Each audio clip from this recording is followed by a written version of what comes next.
मेरा नाम नेहा है।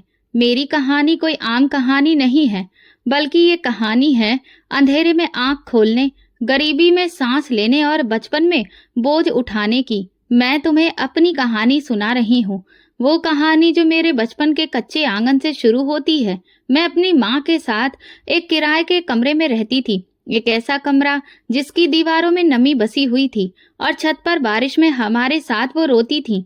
मेरे पापा का देहांत अपनी 6 साल की उम्र में मैंने देखा।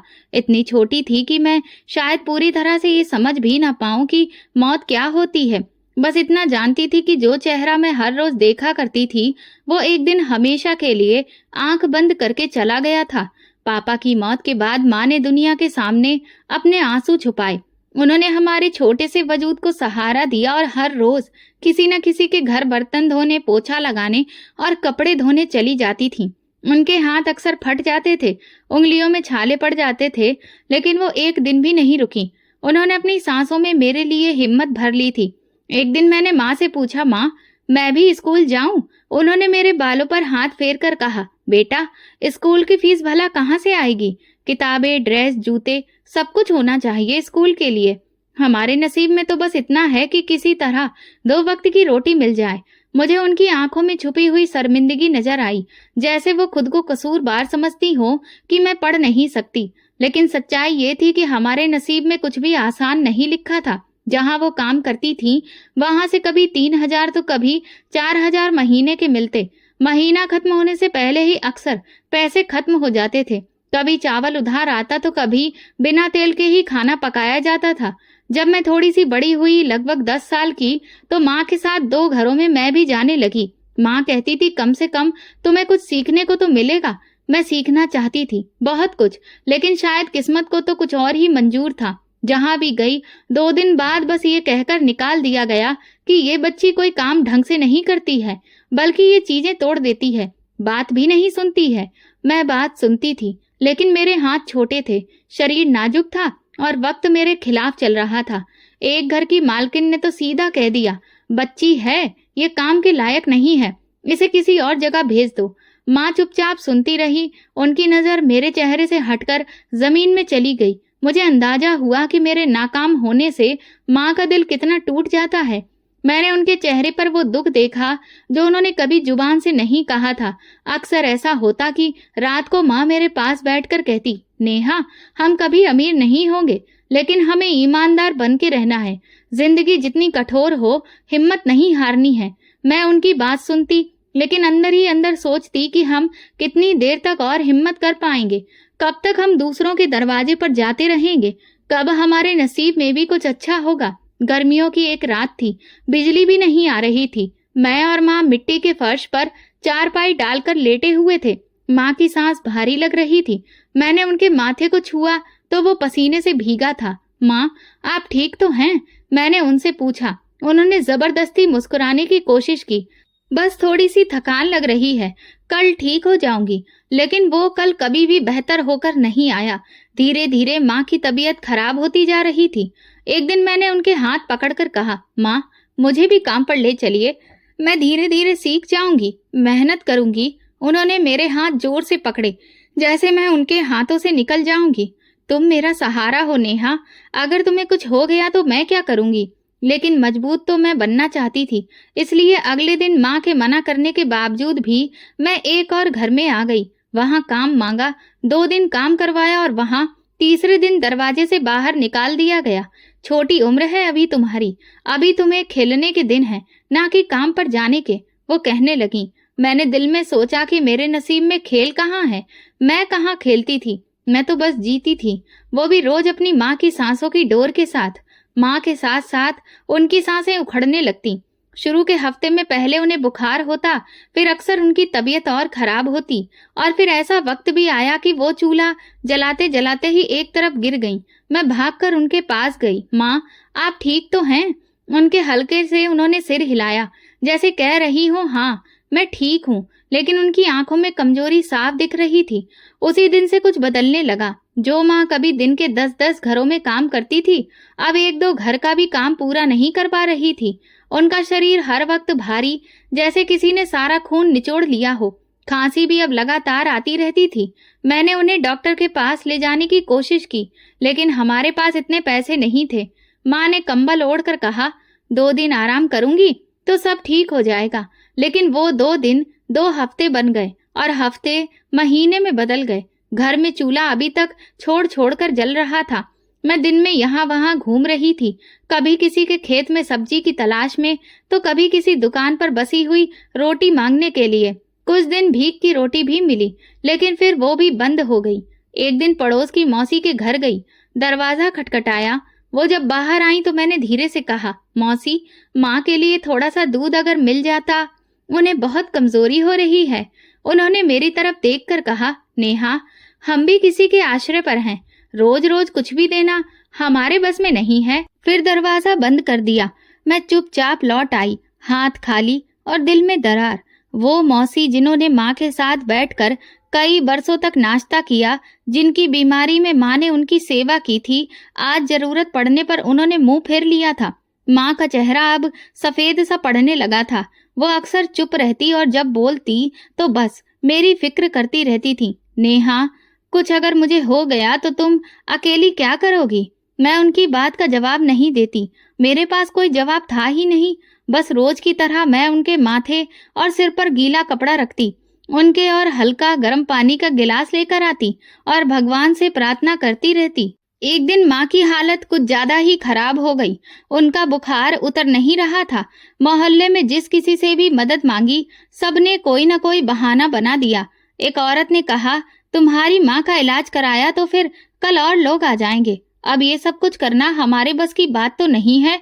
कमरे में वापस आई तो माँ करवट लेकर लेटी हुई थी, पसीने में भीगी हुई और शरीर ठंडा पड़ता जा रहा था। मैं एक पल के लिए उनके बगल में बैठ गई और फिर वही सवाल जो माँ ने किया था अब मेरे दिल में बोझ लगने लगा था। मैं क्या करूंगी अगर मेरी माँ नहीं रही? उस रात माँ ने आंखें खोली और धीरे से बोली, बेटा, शहर में एक मालकिन है, गायत्री देवी, वो मुझे जानती हैं। उनसे जाकर चारुलता का नाम लेना, वो समझ जाएंगी। वो अच्छी औरत हैं, तुम्हें काम दे देंगी।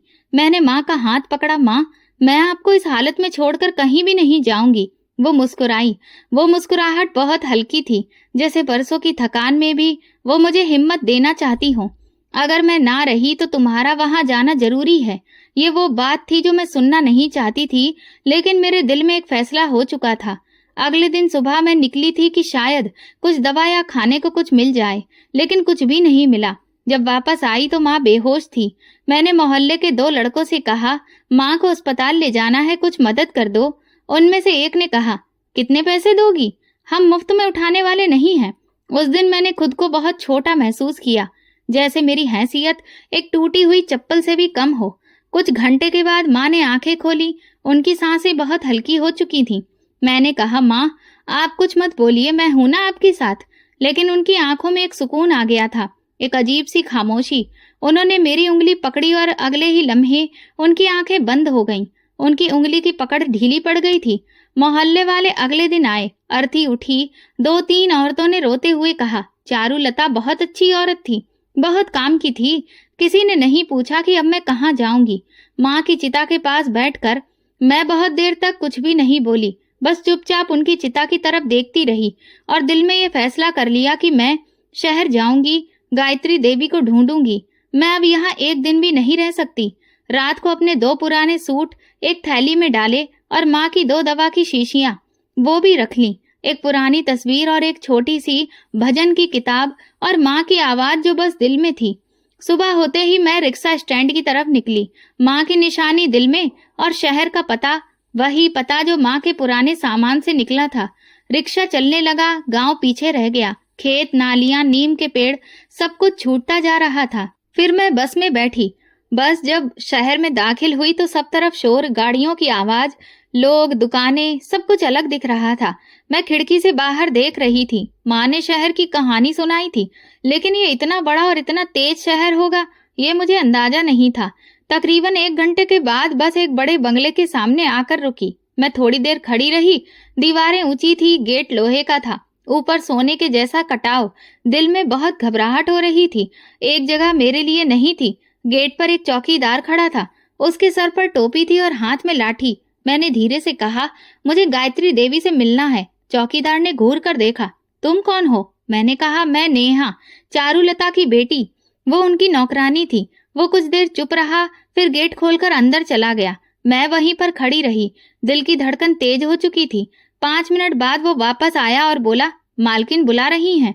मैं अंदर गई तो जैसे किसी और ही दुनिया में आ गई थी। दीवारें ऐसी लग रही थी जैसे सोने की बनी हो। दीवारों पर काफी सारी तस्वीरें थीं। हर कोने से खुशबू आ रही थी। मैं दरवाजे पर जूते उतारकर अंदर गई। मालकिन लॉन्ज में सोफे पर बैठी थी।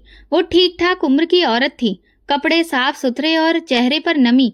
उन्होंने मुझे आते ही ध्यान से देखा। नेहा, उन्होंने सवाल किया। मैंने सर हिलाया। जी मालकिन, मैं चारुलता की बेटी हूँ। माँ इस दुनिया में नहीं रही है। ये सुनते ही उन्होंने आंखें बंद कर ली और फिर उठकर मेरे पास आईं। मेरे सर पर हाथ रखकर बोली, भगवान तुम्हें सब्र दे। तुम्हारी माँ बहुत अच्छी औरत थी। तुम यहाँ रहो, इस घर में तुम्हें कोई दिक्कत नहीं होगी। मैंने झुककर उन्हें नमस्ते किया। पहली बार किसी ने मुझे ऐसी तसल्ली से देखा था। मालकिन ने चौकीदार को बुलाया। इसको गेस्ट रूम दिखाओ, इसका सामान रखवाओ। कमरा देखकर तो मैं हैरान रह गई थी। सफेद चादरें, लकड़ी का पलंग, शीशा, छोटी सी अलमारी, ये सब कुछ मेरे सपनों से भी बड़ा था। शाम को मालकिन ने मुझे अपने साथ खाना खाने को कहा। मैं बहुत झिझक रही थी तो वो कहने लगी, यहाँ तुम नौकर नहीं हो, तुम चारुलता की बेटी हो। हम एक ही किचन से खाते हैं। खाने में पनीर की सब्जी और रुमाली रोटी थी।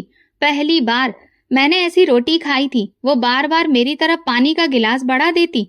खाने के बाद बोली, कल से तुम थोड़े बहुत काम समझ लेना। सब कुछ तुम्हारे लिए नया होगा, लेकिन धीरे धीरे तुम सीख जाओगी। रात को कमरे में आकर मैं बैठी रही। खामोश थी, लेकिन दिल में सवालों का शोर था। माँ की पहचान की थी ये औरत, लेकिन इतनी नरम दिल, इतना बड़ा घर। वो तो कह रही थी कि बस काम करवाएंगी। सुबह सुबह ही दरवाजे पर दस्तक हुई तो मेरी आंख खुली। कमरा सुकून से भरा हुआ था। बाहर से धूप की हल्की किरणें अंदर आ रही थीं। ऐसा नजारा मैंने पहले कभी नहीं देखा था, ना ही ऐसी सुबह। दरवाजे पर खड़ी हुई औरत बोली, मालकिन ने कहा है कि नाश्ता करके लॉन्ज में आ जाना। मैंने धीरे से सर हिलाया और दरवाजा बंद कर लिया। बेड के साथ रखी हुई टेबल पर एक सफेद रंग का सूट रखा हुआ था और उस पर एक कागज भी था जिस पर लिखा था, ये तुम्हारे लिए। मैंने कपड़े छूकर देखे, बड़े ही महंगे लग रहे थे। दिल में कहीं जानती थी कि इन सब चीजों पर मेरा अधिकार कैसे बनता है, लेकिन मालकिन के चेहरे की नरमी याद आती तो दिल मान जाता था। नाश्ता करने के बाद मैं जैसे ही लॉन्ज में पहुंची, मालकिन सोफे पर बैठी हुई थी। हाथ में किताब थी और सामने कॉफी का मग। मुझे देखकर मुस्कुराई। ये कपड़े तुम्हें कैसे लगे? मैंने कहा, बहुत अच्छे, पर मैं आपसे कुछ भी नहीं मांगती हूँ। मैं नजर झुकाकर जवाब दिया, कुछ चीजें मांगी नहीं जाती, दी जाती हैं। तुम मेहमान नहीं हो, लेकिन तुम्हारी जगह इस घर में है। तुम चारुलता की बेटी हो, ये कभी भूलना मत। उनके लहजे में एक अजीब सा ठहराव था, जैसे वो सब कुछ पहले ही तय कर चुकी हो। उस दिन उन्होंने मुझे घर के कुछ खास हिस्सों के बारे में आराम से बताया। सामने का लॉन्ज सिर्फ मेहमानों के लिए था। दाएं तरफ छोटा सा ऑफिस और पीछे की तरफ एक छोटा सा किचन। आंगन में थोड़ी बहुत घास थी जिसमें एक झूला लगा हुआ था और गार्डन में रंग बिरंगे फूल थे। ये कोई साधारण बंगला नहीं था। हर चीज अपनी जगह पर साफ सुथरी और सजी हुई थी। मैं खामोशी से देखती जा रही थी। ये जो दीवार के पार दूसरा पोर्शन है, वहाँ कोई नहीं रहता, बस कभी कभी वहाँ सफाई होती है। उन्होंने इशारा करते हुए कहा। शाम को मालकिन ने मुझे सबसे अपनी नौकरानी के तौर पर नहीं, बल्कि एक खास इंसान के तौर पर सबसे मिलवाया। ये नेहा है, मेरे साथ ही रहेगी, मेरे कामों में हाथ बटाएगी।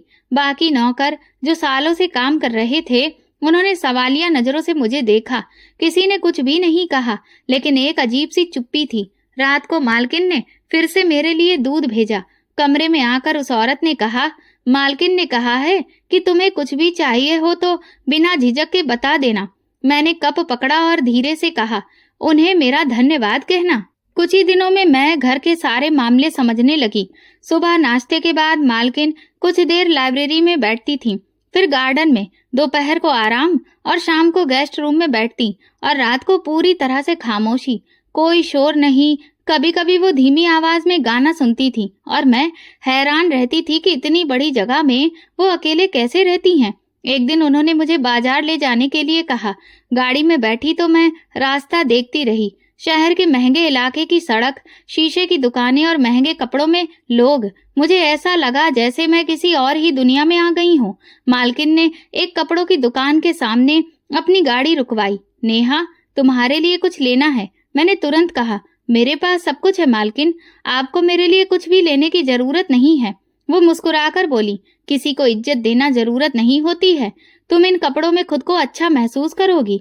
और मुझे फिर दुकान के अंदर लेकर गई। उन्होंने मेरे लिए 2 सूट लिए। वो दोनों बहुत ही महंगे लग रहे थे। दुकानदार ने कीमत बताई तो मेरे हाथ कांपने लगे। मालकिन ने चुपचाप पैसे दिए और बाहर निकल आईं। घर वापस आकर मैं वो कपड़े देर तक देखती रही। मुझे माँ याद आ गई। वो अगर होती तो कहती, देखो किस्मत भी कभी अचानक पलट जाती है। कुछ दिनों के बाद मालकिन ने मुझे एक कमरे से दूसरे कमरे में कुछ फाइलें ले जाने को कहा। मैंने वो काम अच्छे से किया तो वो बोली, तुम सीखने वाली लड़की हो, मुझे तुमसे उम्मीद है।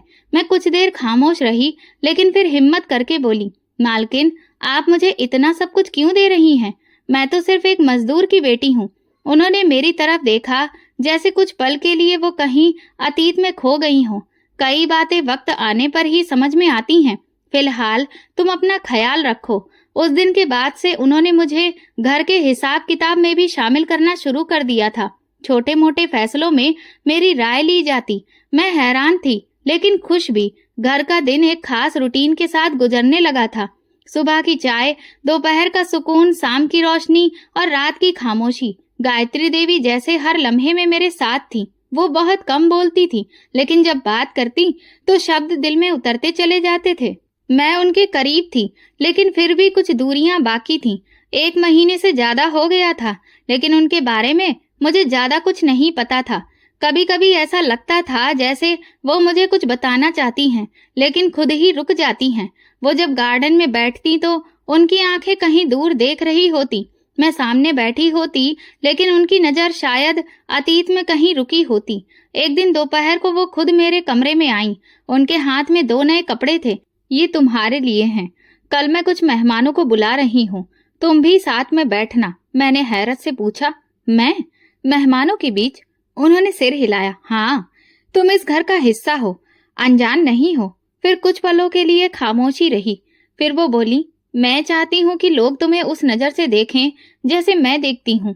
मेहमान आए तो वाकई में माहौल बदल गया। 2 औरतें, एक आदमी और 2 छोटे बच्चे। सबने मुझसे बहुत ही अच्छे तरीके से बात की। मालकिन ने मेरी उनसे पहचान करवाई और कहा, ये नेहा है, मेरे साथ रहती है, मेरी बेटी की जैसी है। ये बात सुनकर एक औरत ने कहा, बेटी तुम तो बहुत ही खूबसूरत है आपकी। मालकिन ने मुस्कुराकर मेरी तरफ देखा, जैसे कोई माँ अपनी बेटी पर गर्व कर रही हो। उन पलों में मैं ये भी भूल गई थी कि मैं कभी एक छोटे से गांव की पथरीली जमीन पर माँ के साथ बैठकर रोटी खाती थी। लेकिन कुछ सवाल ऐसे होते हैं जो हर खुशी के लम्हे में मन के कोने से झांकने लगते हैं। उनके चेहरे की उदासी, उनकी आंखों की नमी, उनके कमरे का अकेलापन। इतना बड़ा बंगला, इतना बड़ा दिल कोई और नहीं है। एक दिन मैंने हिम्मत करके पूछ लिया। वो सोफे पर बैठी हुई थी, अखबार उनकी गोद में था और मैं सामने बैठकर उनके कपड़ों में बटन लगा रही थी। मैंने नजर नीचे रखकर कहा, मालकिन आपके घर में कोई और नहीं रहता है? वो थोड़ा सा रुकी, अखबार एक तरफ रख दिया, फिर धीरे से बोली, मेरे 2 बच्चे हैं। मैं चौंक कर उनकी तरफ देखने लगी, लेकिन वो नजरें बचा रही थी। फिर वो यहाँ पर क्यों नहीं है? मैंने चाहकर भी सवाल कर बैठी। मालकिन ने थोड़ी सांस खींची, जैसे कोई बोझ सीने से हटाने की कोशिश कर रही हो। वो अपने बाप के साथ रहते हैं। मैंने उनके पिता से तलाक ले लिया था। कमरे में खामोशी छा गई। मेरे हाथ रुक गए। मैंने कोई और सवाल नहीं किया। वो अपने शब्दों को एक हद से आगे नहीं ले गई। थोड़ी देर बाद वो खुद ही बोली, जिंदगी में कुछ फैसले ऐसे होते हैं जिनके अंजाम हमें खुद नहीं पता होते। बच्चों को बाप के पास छोड़ देना कोई एहसान नहीं था, लेकिन शायद जरूरी था। मैंने उनके चेहरे को ध्यान से देखा। उनकी आंखें अखबार के कोने में अटकी हुई थीं, जैसे वहां कोई जवाब छुपा हो। अगले दिन सुबह वो बहुत शांत लग रही थी। नाश्ता भी मेरे साथ किया। उन्होंने पूछा, अगर तुम्हें पढ़ने का मौका मिले तो क्या तुम करोगी? मैंने तुरंत कहा, जी हाँ, बहुत मन है मेरा। माँ के पास तो पैसों की गुंजाइश ही नहीं थी, लेकिन हाँ, मैं पढ़ना चाहती थी। तो ठीक है, कल से तुम्हारी पढ़ाई की शुरुआत होगी। मैं एक टीचर बुला लूंगी। वो बोली तो मैं हैरान रह गई। लेकिन आपने मेरी बात का भरोसा कैसे कर लिया? मैंने पूछा। तुम्हारी आंखों में जो सपने हैं वो झूठ नहीं हो सकते। उनके लहजे में साफ नरमी और भरोसा था। गायत्री देवी का व्यवहार मेरे लिए किसी चमत्कार से कम नहीं था। वो मेरे हर काम को शरारत नहीं, हर कमी को नरमी से समझा देती। उनका ये व्यवहार मेरे लिए अजनबी था, लेकिन अब धीरे धीरे ये सब मेरी आदत बनती जा रही थी। मैं अक्सर सोचती थी कि ये एक ऐसी औरत जो खुद अकेली हैं, वो दूसरों के लिए इतनी नरम कैसे हो सकती हैं। मैंने कई औरतें देखी थी जो तलाक के बाद दुनिया से कट जाती हैं या फिर बहुत ही कठोर हो जाती हैं, लेकिन गायत्री देवी में अजीब सी नरमी थी। शायद ये उनके अंदर के खालीपन को छुपाने का तरीका था। हर नया दिन मेरे लिए पहले से कुछ अलग होता जा रहा था। गायत्री देवी के साथ रहते हुए जो बदलाव आया था वो सिर्फ बाहर के कपड़ों या कमरों तक ही सीमित नहीं था, बल्कि दिल के अंदर भी कुछ बदलने लगा था। एक तसल्ली, एक सुकून, जैसे बरसों की भाग दौड़ के बाद अब मेरे कदम किसी नरम जमीन पर रुक गए थे। गायत्री देवी का अंदाज रोजमर्रा के मामलों में भी कुछ ऐसा था कि वो बार बार मुझे अपनी माँ की याद दिलाती रहती थी। फर्क सिर्फ इतना था कि माँ ने मुझे गरीबी में पाला था और ये औरत मुझे अमीरी में मेरी परवरिश कर रही थी। एक दिन दोपहर को मैं किताब लेकर आंगन में बैठी थी। वो लॉन की कुर्सी पर बैठी थी और हाथ में कुछ सिलाई का सामान था। मैंने उन्हें देखा और पूछा, मालकिन, आप खुद अपने कपड़ों पर काम करती हैं? उन्होंने मुस्कुराकर जवाब दिया, कभी कभी दिल करता है हाथ चलाने का। खाली बैठकर क्या सोचूं? मैं किताब बंद करके उनके पास गई। ये आपने मुझे जो किताबें दी हैं, इनमें से एक में औरतों की कहानियां थीं। सबने बहुत दुख झेले, लेकिन आपकी जैसी औरत की कहानी नहीं थी जो दूसरों का दुख बुनती है। उन्होंने सिलाई रोक कर मेरी तरफ देखा। हर औरत की अपनी कहानी होती है। कुछ कहानियां लिखी जाती हैं, कुछ बस जली जाती हैं। कभी कभी उनके अंदाज से महसूस होता जैसे वो मेरा अतीत भुला देना चाहती हो, जैसे वो चाहती हो कि मैं एक नई जिंदगी की बुनियाद पर अपनी पहचान बनाऊं। लेकिन मैंने कभी भी खुद को उस घर की मालकिन नहीं समझा और ना ही उनका व्यवहार मुझे नौकरानी जैसा महसूस होने देता था। ना बेटी होने का बोझ डालता था। एक बीच की जगह थी, ना जो खाली थी ना पूरी थी। मालकिन ने मुझसे कभी सवाल नहीं किया, ना मेरे अतीत को कुरेदने की कोशिश की, ना मुझे ये याद दिलाया कि मैं कहाँ से आई हूँ। उनकी ये खामोशी मेरे लिए सबसे बड़ा सहारा बन गई थी।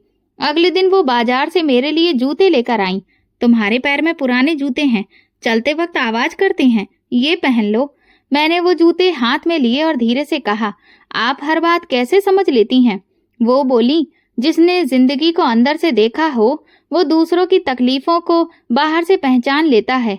शायद सच में हर इंसान का नसीब सिर्फ गरीबी या खुशहाली ही नहीं, बल्कि लोगों से भी जुड़ा होता है जो उनके रास्ते में आते हैं। गायत्री देवी मेरी जिंदगी में ऐसा किरदार बन चुकी थी जिनकी मौजूदगी किसी सपने के जैसी थी, लेकिन कदम बर कदम सच्चाई छू रही थी। घर अब मेरे लिए अजनबी नहीं रहा था, लेकिन कुछ हिस्से अभी भी ऐसे थे जहां खामोशी किसी अंधे के सपने की तरह छुपी हुई थी।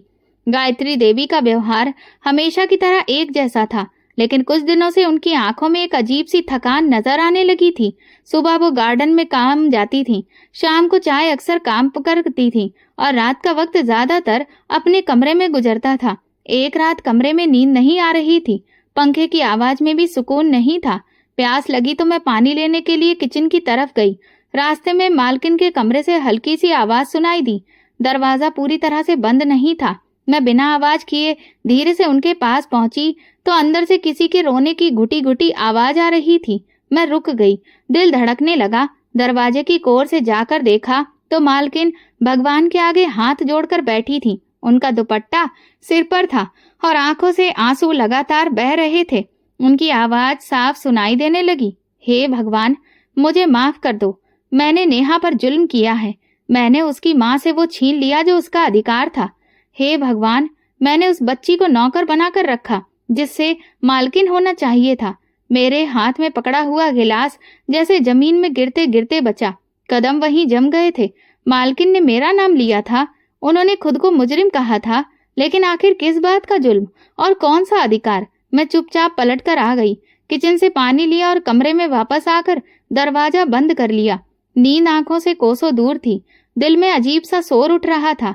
अब तक गायत्री देवी का व्यवहार मेरे साथ माँ जैसा रहा था, फिर ये माँ रात में रोना, ये माफी मांगना, ये भगवान को इस तरह से पुकारना, ये सब क्या था? सुबह हुई तो उनकी आंखें सूजी हुई थीं, जैसे पूरी रात जाग रही हो। उन्होंने हमेशा की तरह मुस्कुराकर मुझे देखा। मैंने भी उन्हें मुस्कुराकर जवाब दिया, लेकिन अंदर से सब कुछ बदल चुका था। दिन भर मैं उनसे बात तो करती रही, लेकिन दिल में सवाल उठ रहे थे। कई बार उनके पास जाकर पूछना चाहती थी कि उन्होंने रात को ऐसा क्यों कहा, लेकिन मेरी हिम्मत नहीं हुई। कुछ सवाल इतने भारी होते हैं कि जुबान साथ नहीं देती। कमरे में जाकर दोबारा सोचा, क्या ये मुमकिन है कि इस बंगले और मेरा कोई रिश्ता है? क्या यहाँ पर मेरा होना कोई इत्तेफाक नहीं है? गायत्री देवी ने जो शब्द रात को कहे, क्या कहीं वो सच तो नहीं छुपा रहे हैं? दोपहर को वो सोफे पर लेटी हुई थी और किताब पढ़ रही थी। मैं उनके सामने बैठकर सफाई के बारे में पूछने लगी, जैसे रोज की बात हो, तो उन्होंने सर हिलाकर कहा, किचन आज शाम को धो देना और पिछले पोर्शन की सफाई कल कर देना। मैं कुछ देर उनके अंदाज को देखती रही। एक पल को चाहा कि उनका हाथ पकड़कर पूछ लूं, कौन सा जुल्म किया है आपने मेरे साथ? लेकिन मेरे मुंह से कुछ भी नहीं निकला। रात को फिर वैसी ही खामोशी थी। इस बार मैं जानबूझकर देर तक जागी। मालकिन के कमरे की रोशनी देर तक जलती रही। दरवाजा बंद था, लेकिन अंदर की खामोशी में वही पुकार थी और वही गिड़गिड़ाने की आवाज सुनाई दे रही थी जो पिछली रात मैं सुन चुकी थी। मैं फिर से इस उलझन में जा फंसी। गायत्री देवी तो वो औरत थी जिन्होंने मुझे इज्जत दी, मेरे लिए कपड़े खरीदे, मेरी पढ़ाई के बारे में सोचा, माँ की तरह प्यार दिया। फिर ये रात को रोना, खुद को जालिम कहना, ये सब उनकी खामोश जिंदगी का एक ऐसा कौन सा पहलू था जो मैं नहीं जानती थी। कुछ दिन इसी कशमकश में गुजरे। मालकिन अभी भी वही थी, वही नरम, वही मेहरबान, लेकिन मैं बदल गई थी। दिल में अब एक सवाल बार बार जन्म लेता, लेकिन उसका जवाब कहीं भी नहीं था। एक शाम मैंने उनके लिए चाय बनाई, लेकर लॉन में आई तो वो कुछ सोच रही थी। मैंने कप टेबल पर रखा तो वो चौंक गई। नेहा, क्या तुम कुछ कहना चाहती हो? मैंने उनकी तरफ देखा, आंखों में सवालों का बोझ लिए, लेकिन फिर पलकें झुका ली। नहीं मालकिन, कुछ भी नहीं। उन्होंने थोड़ी देर सोचने के बाद कहा, कभी कभी हम जो कुछ कहना चाहते हैं वो सिर्फ वक्त समझता है। जब वक्त आएगा तो सब खुद ही साफ हो जाएगा। ये बात शायद इत्तेफाक से कही गई थी, लेकिन इसने मेरे दिल पर गहरी छाप छोड़ी। उसी वक्त मैंने सोचा कि गायत्री देवी कोई मामूली औरत नहीं है। उनके अंदर एक कहानी छुपी हुई है जो अभी तक वो अपनी जुबान पर नहीं लाई हैं, और मैं शायद इस कहानी का हिस्सा हूँ, जिसका एक टुकड़ा मैंने रात की पुकार में सुन लिया था, लेकिन बाकी पन्ने अभी भी बंद हैं। पता नहीं वो पन्ने कब खुलेंगे। कुछ दिनों में उनका रूटीन बदलने लगा। सुबह जल्दी उठना कम हो गया था। दिन भर वो कमरे में बंद रहने लगी थी। घर के नौकर भी अब उलझन में थे, लेकिन किसी में इतनी हिम्मत नहीं थी कि उनसे पूछे कि सब ठीक है ना। एक शाम उन्होंने मुझे अपने पास बुलाकर कहा, नेहा, कल घर में कोई काम नहीं करवाना, बस सब कुछ सुकून से रहे। मैंने पूछा, आपकी तबीयत तो ठीक है? वो खामोश हो गई। कुछ पल बाद धीरे से बोली, बस दिल चाहता है कल कुछ भी ना हो, सिर्फ खामोशी हो। उनकी ये बात मामूली नहीं थी। मैं उनका लहजा पहचानने लगी थी। वो कुछ छुपा रही थी या शायद कुछ तय कर चुकी थी, लेकिन फिर भी मैंने कुछ भी नहीं पूछा। रात को देर तक उनके कमरे की लाइट जलती रही। मैं कई बार जाग कर देखती रही। अंदर से कभी आहट आती तो कभी पूरी खामोशी छा जाती। फिर एक वक्त ऐसा आया जब लाइट बंद हो गई, जैसे किसी ने दिल का बोझ भी समेट लिया हो। सुबह दरवाजा खटखटाने पर कोई जवाब नहीं आया।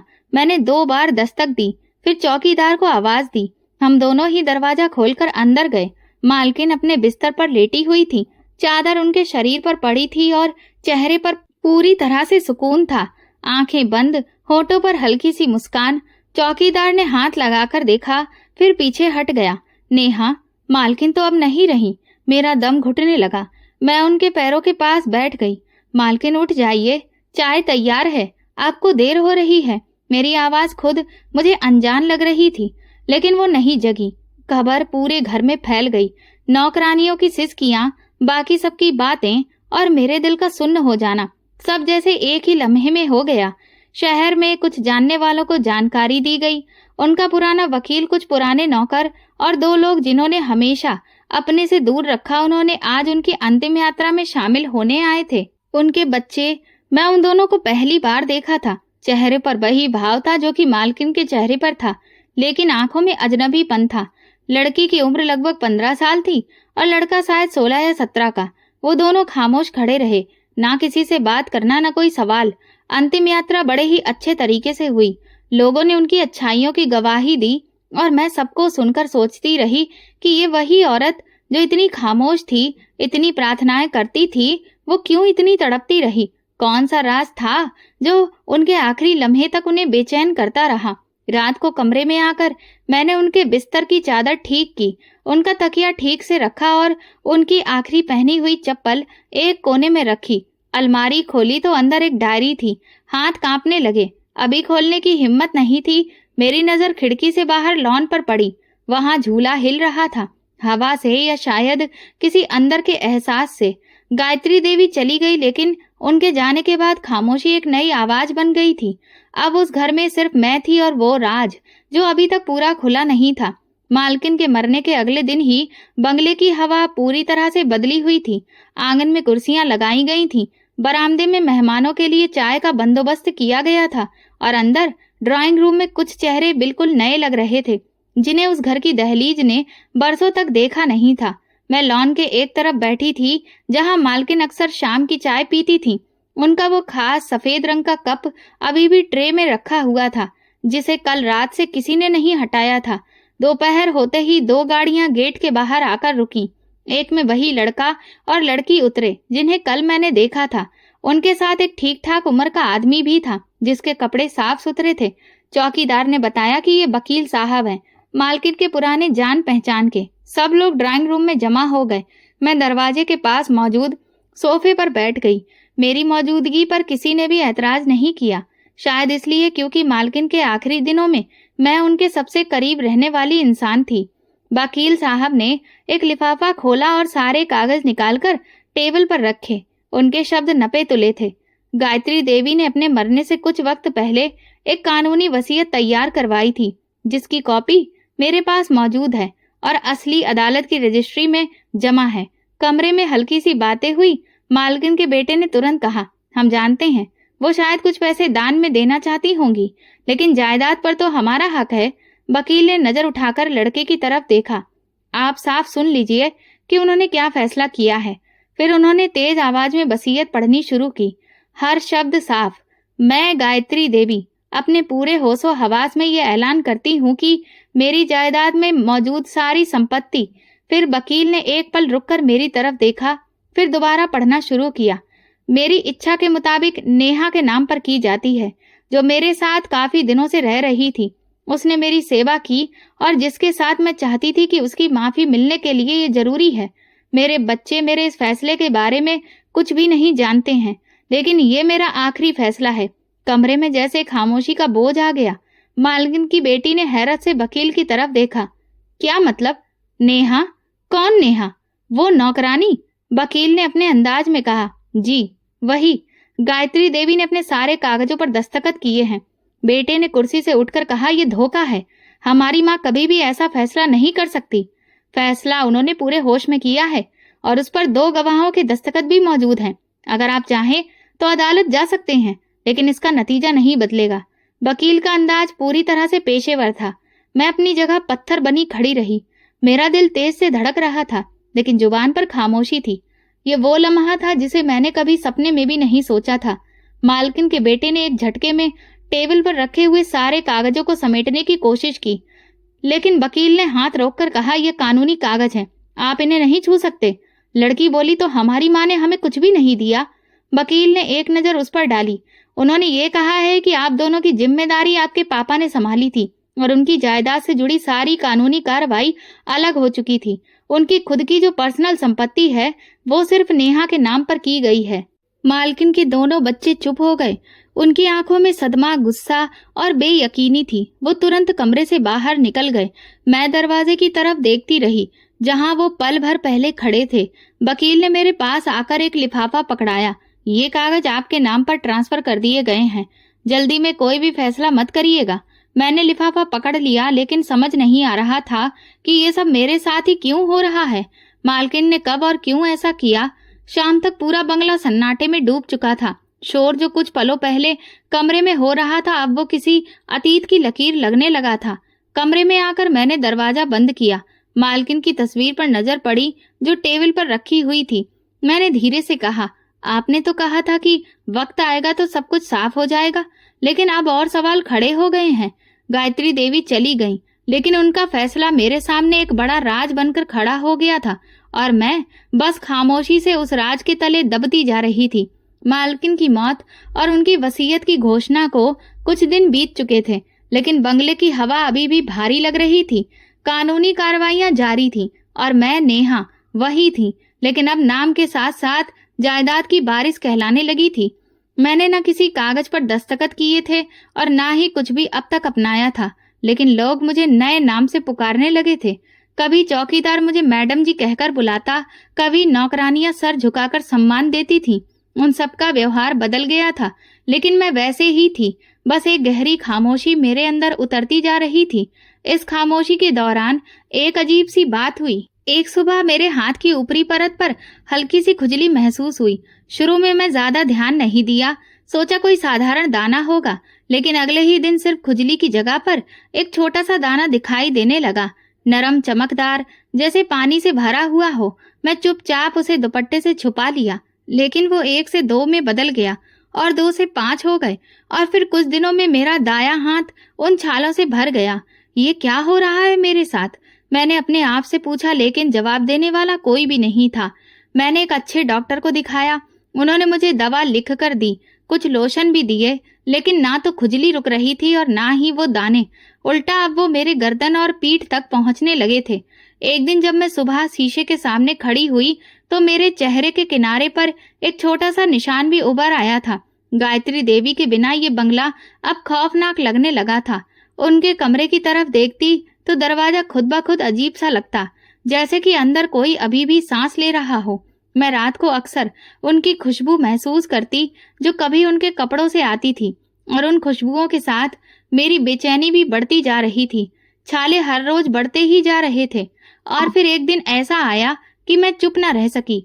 बाकी सब काम छोड़ दो, किसी अच्छे डॉक्टर के पास ले जाओ मुझे, मैंने चौकीदार से कहा। हम शहर के सबसे अच्छे अस्पताल में गए, हर जगह बहुत सारे टेस्ट हुए, रिपोर्टिंग, लेकिन रिजल्ट कुछ भी नहीं था। एक डॉक्टर ने कहा ये कोई वायरस एलर्जी हो गई है, वक्त के साथ खत्म हो जाएगी। दूसरे ने कहा ये शायद मानसिक प्रेशर की वजह से है, मरीज को आराम की जरूरत है। तीसरे ने हाथ जोड़ दिए, ऐसा कुछ मैंने पहली बार देखा है। दवा दे रहा हूँ, अगर कोई असर न हो तो किसी और बेहतरीन डॉक्टर के पास जाइएगा जो चर्म रोग का विशेषज्ञ हो। मैंने हर दवा इस्तेमाल की, परहेज किया, लेकिन मेरी खाल पर दाने अब बहुत ही कठोर होने लगे थे। न खुजली कम हो रही थी और ना ही सूजन। दूरी बनाकर रहने लगे थे सब। किचन में बर्तन भी अलग कर दिए गए। मेरा बिस्तर भी अलग होना शुरू कर दिया, जैसे मैं किसी खतरनाक बीमारी की चपेट में आ गई हूँ। रात को जब मैं गायत्री देवी की पुरानी कुर्सी पर बैठी थी तो उनका साया महसूस होता। मैं उनकी तरफ देखकर कहती, मालकिन आपने कहा था कि सब कुछ साफ हो जाएगा, लेकिन मेरे शरीर पर ये निशान, ये किस चीज का संदेश दे रहे हैं? चौकीदार ने मुझे कई दिन से परेशान देखा तो एक शाम को आकर मुझसे बोला, मैडम अगर आप इजाजत दे तो किसी अच्छे बाबा को बुलाएं। वो कहते हैं कभी कभी ऐसे मामलों में वही लोग समझ सकते हैं। मैंने कुछ देर खामोशी के बाद कहा, ठीक है बुला लो, किसी न किसी को तो समझ आना चाहिए कि मेरे साथ हो क्या रहा है। अगले दिन एक बाबा आया। वो तकरीबन 60 साल के करीब थे, साधारण कपड़े, धीमी आवाज। उन्होंने मुझसे पूछा, बेटा ये बीमारी तुम्हें कब से है? मैंने उन्हें सब बता दिया। वो कुछ देर चुप रहे, फिर पूछा, तुम्हारा मालकिन से रिश्ता क्या था? मैंने सिर्फ इतना कहा, वो मेरे लिए माँ के जैसी थी और उनकी मौत के बाद ही ये सब शुरू हुआ है। उन्होंने कुछ मंत्र पढ़े, मंत्र पढ़कर मेरे ऊपर से उतारे, कमरे का जायजा लिया और फिर रुककर बोले, ये जो आपके शरीर पर हो रहा है ये कोई आम बीमारी नहीं लगती है, ये किसी दिल के बोझ या राज की निशानी हो सकती है। राज? उन्होंने धीरे से कहा, कभी कभी हम लोगों के करीब होते हैं, उनसे कोई बात छुपी रहती है, लेकिन वो बात हमें बार बार अपनी तरफ खींचती है। कमरे में खामोशी छा गई। बाबा जी ने मेरे चेहरे की तरफ देखा, फिर बोले, अगर तुम इजाजत दो तो एक बात कहूँ। हाँ कहिए। मालकिन को जिस जगह पर जलाया गया है उसी जगह पर जाओ, शायद वहां पर तुम्हें वो जवाब मिले जो तुम्हें कोई भी नहीं दे सकता। मेरे हाथ खुद से उन दानों को छुपाने लगे, लेकिन मेरे दिल में जैसे सोच लिया था कि शायद अब जवाब इस आंखों से दिखने वाली दुनिया में नहीं, बल्कि हवा में खुली हुई उस शक्ति में मौजूद है जहां खामोशी खुद सब कुछ कहती है। सुबह की पहली किरण हुई तो मेरी आंख खुली, लेकिन नींद जैसे सारी रात नहीं आई थी। तुम्हें शमशान घाट जाना चाहिए, शायद वही तुम्हें जवाब मिलेगा। पिछली रात के बाद मेरे दिल में एक अजीब सी बेचैनी हो रही थी। दाने ऐसा लग रहे थे कि सिर्फ शरीर पर नहीं दिल पर भी हो गए थे। मैंने खामोशी से एक कपड़े बदले और चौकीदार को आवाज दी, शमशान घाट ले जा सकते हो? चौकीदार ने चौंक कर मेरी तरफ देखा, फिर धीरे से सर हिला दिया। हाँ मैडम, मैं गाड़ी निकालता हूँ। रास्ता खामोशी से गुजरता, शहर अभी पूरी तरह से उठा नहीं था। सूरज की रोशनी सड़कों पर फैल रही थी, लेकिन मेरे दिल के अंदर अंधेरा था। जब हम शमशान घाट पहुंचे तो चौकीदार ने दूर से इशारा कर दिया। उधर उन्हें आखिरी मुखाग्नि दी गई थी। मैं यही इंतजार कर रहा हूँ। मैं धीरे से अंदर गई। जब मैं उस जगह पर पहुंची तो वहां मिट्टी की खुशबू कुछ अजीब सी महसूस हुई। वो खुशबू जो किसी गुलाब के फूल की नहीं थी, किसी साधारण मिट्टी की भी नहीं थी। वहां जैसे एक अजीब सा सुकून था। मैं वहीं पर बैठ गई, दोनों हाथों से मिट्टी को छुआ। मिट्टी नरम थी। मैंने धीरे से कहा, मालकिन, मैं आ गई, आपकी नेहा। वो नेहा जिसे आपने सब कुछ दे दिया और शायद कुछ छुपा भी दिया। उसी पल मेरे कंधे पर किसी ने हाथ रख दिया। मैं चौंक कर पीछे देखने लगी। एक अजनबी आदमी खड़ा था, ठीक ठाक कदकाठी, सफेद कपड़े, चेहरा गंभीर, लेकिन नजरों में कुछ अपनापन, जैसे कि वो मुझे जानता हो। आप कौन हैं? मैंने थोड़ा दूर होते हुए पूछा। वो धीरे से बोले, मैं गायत्री देवी का पति हूँ। मेरे कदम वहीं रुक गए। कुछ लम्हों तक मैं कुछ बोल न पाई। आप? लेकिन मालकिन ने कहा था कि आपसे तो उनका तलाक हो गया है। उन्होंने एक लंबी सांस ली। नहीं, तलाक कभी भी नहीं हुआ था। वो खुद ही वो घर छोड़कर चली गई थी, अपने भाई के पास।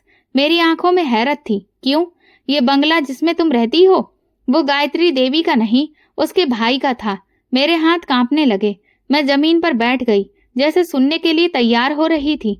गायत्री का भाई बहुत अच्छा इंसान था। उसने अपनी मेहनत से ये घर बनाया था। उसकी एक बेटी थी और एक पत्नी थी, लेकिन अचानक उसकी मौत हो गई और फिर गायत्री ने उन दोनों को उस घर से निकाल दिया। मैंने करहा कर कहा, बेटी? कौन? उन्होंने कुछ देर मुझे देखा, फिर बोले, वो बेटी तुम हो नेहा। तुम्हारी माँ चारुलता गायत्री की भाभी थी। तुम इस घर की असली वारिस हो। मेरे दिल की धड़कन एक लम्हे के लिए रुक गई। जब गायत्री ने भाई के कागजों को बदलवा दिया था और ज्यादातर संपत्ति अपने नाम कर ली थी, तब तुम सिर्फ 2 महीने की थी।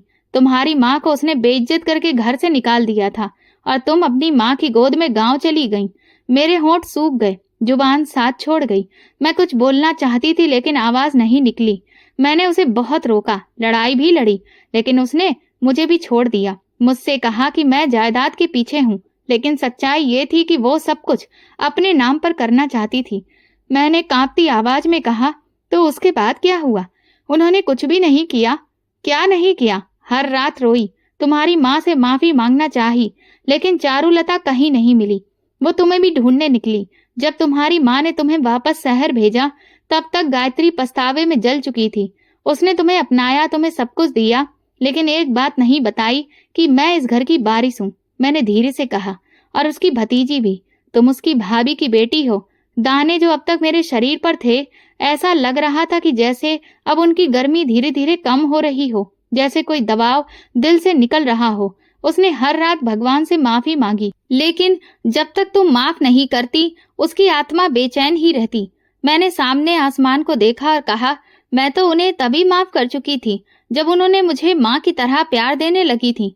मैं नहीं जानती थी कि वो मेरी बुआ है, लेकिन जो कुछ भी था, उन्होंने मुझे दोबारा जीने का मौका दिया। उनके चेहरे पर सुकून आ गया। शायद अब सब कुछ साफ हो गया था।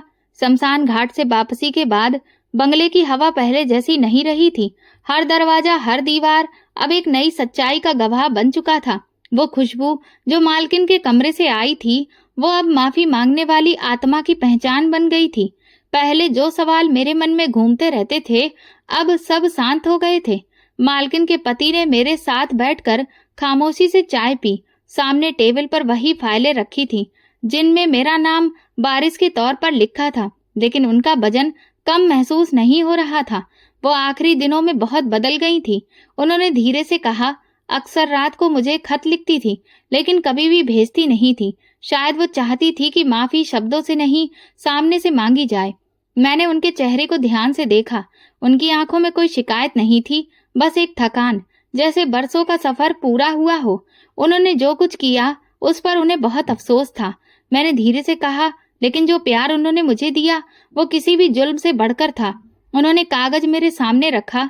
ये गायत्री का आखिरी खत है जो उसने मेरे लिए लिखा था, लेकिन शायद तुम्हारे लिए ज्यादा है। मैंने खत खोला। कागज पर सादा शब्द थे, नेहा, मैं तुम्हें कभी ये सब नहीं बता सकी। शायद हिम्मत नहीं थी। तुम्हारी माँ को मैंने घर से निकाला, तुम्हें जायदाद से अलग किया और सब कुछ अपने नाम कर लिया। उस वक्त मुझे लगा कि मैं सब समेट लूंगी, लेकिन वक्त ने मेरी आंखें खोल दी। तुम्हें जब पाया तो समझ आया कि जिसे मैं कमजोर समझ रही थी वही मेरे लिए सबसे कीमती थी। मैं जानती हूँ कि तुम सब समझ जाओगी और शायद मुझसे नफरत भी करोगी, लेकिन मैं सिर्फ इतना चाहती हूँ कि तुम मुझे माफ कर दो। खत हाथ में लिए मैं बहुत देर तक खामोश बैठी रही और फिर धीरे से कहा, मैं तो उन्हें कब का माफ कर चुकी थी। उसी दिन जब उन्होंने मेरे सर पर हाथ रखा था, मुझे बेटी कहा था। उनके पति ने गहरी सांस ली, जैसे बरसों का बोझ उनके कंधों से उतर गया हो। उसी शाम मैंने पहली बार वो अलमारी खोली जिसे मालकिन हमेशा ही बंद रखती थी। अंदर पुरानी तस्वीरें, कुछ कागज और एक छोटा सा झूमर पड़ा था। तस्वीर में वो मेरे पापा के साथ खड़ी थी और एक बच्ची उनके सामने गोद में थी। तस्वीर के पीछे सिर्फ एक शब्द लिखा था, नेहा। उसी रात मेरे शरीर पर पड़े हुए दानों में कुछ बदलाव सा होने लगा। ना वो खुजली हो रही थी और ना सूजन। सुबह मैंने शीशे में खुद को देखा तो मेरा बाजू, गर्दन, यहाँ तक कि मेरा चेहरा, सब कुछ साफ हो चुका था, जैसे कुछ था ही नहीं। चौकीदार हैरत से मुझे देखने लगा। मैडम, लगता है जैसे आप पहले जैसी हो गई हो। मैंने मुस्कुराकर कहा, क्योंकि अब मैं जान गई हूँ कि मैं कौन हूँ और जो सवाल थे वो सब खामोश हो गए। कई हफ्ते गुजर गए। बंगला मेरा घर बन गया था, लेकिन मैंने उसे वैसा ही रखा जैसा मालकिन चाहती थी। उनका कमरा वैसा ही सजा रहता जैसे वो अभी आएंगी। मैं अक्सर वहां बैठकर वही किताबें पढ़ती जिन्हें वो पढ़ा करती थी। वकील आया तो मैंने उससे कहा, इस जायदाद को ऐसा ही रहने दो। मैं यहाँ किसी भी हुकूमत को चलाने के लिए नहीं बैठी हूँ, सिर्फ ये चाहती हूँ कि जो हक है वो पूरा हो जाए। कभी कभी मालकिन के बच्चे भी आ जाते। मैं कभी ना उनसे कोई शिकायत की और ना ही कोई अधिकार जताया। मैंने उनके लिए दरवाजे खुले रखे, जैसे कि कभी मालकिन ने मेरे लिए खोल रखे थे। एक दिन बगीचे में मैंने उनकी पसंद के फूल उगाए। हे भगवान, जिसने मुझसे छीन कर सब कुछ मुझे दोबारा वापस दिया, उसकी आत्मा को शांति देना। जिसने मेरे साथ पहले ना इंसाफी की, बाद में उसने अपने पश्चाताप से माफी भी मांगी और मैंने उसे माफ भी कर दिया, क्योंकि वो मेरी बुआ थी। मुझे भरोसा है कि भगवान ने उन्हें माफ कर दिया होगा और मेरे दाने, वो भी पूरी तरह से खत्म हो गए थे। शायद वो दाने मेरे शरीर पर नहीं बल्कि सवालों के थे, जिनके जवाब मिलने के बाद वो पूरी तरह से खुद ही मिट गए। ये घर, ये सुकून, ये खामोशी अब मेरी पहचान थी, क्योंकि मैं नेहा हूँ, इस जमीन की असली बारिश। सच को कितना ही क्यों न छुपाया जाए, लेकिन एक न एक दिन वो सामने आ ही जाता है, जो दिलों को जोड़ती है और जख्मों को भर देती है। ये वीडियो केवल मनोरंजन के उद्देश्य से बनाया गया है। सभी पात्र काल्पनिक हैं। वास्तविक व्यक्तियों, जीवित या मृत या वास्तविक घटनाओं से कोई समानता विशुद्ध रूप से संयोग है। किसी भी व्यक्ति, धर्म या जाति को ठेस पहुंचाने की मंशा नहीं है। दोस्तों, अगर आपको हमारी कहानी पसंद आई हो तो कमेंट करके वीडियो को लाइक, शेयर करें और हाइप दें। चैनल पर नए हैं तो सब्सक्राइब करें और नोटिफिकेशन बेल दबाएं ताकि अगली अपडेट सबसे पहले आपको मिले। धन्यवाद।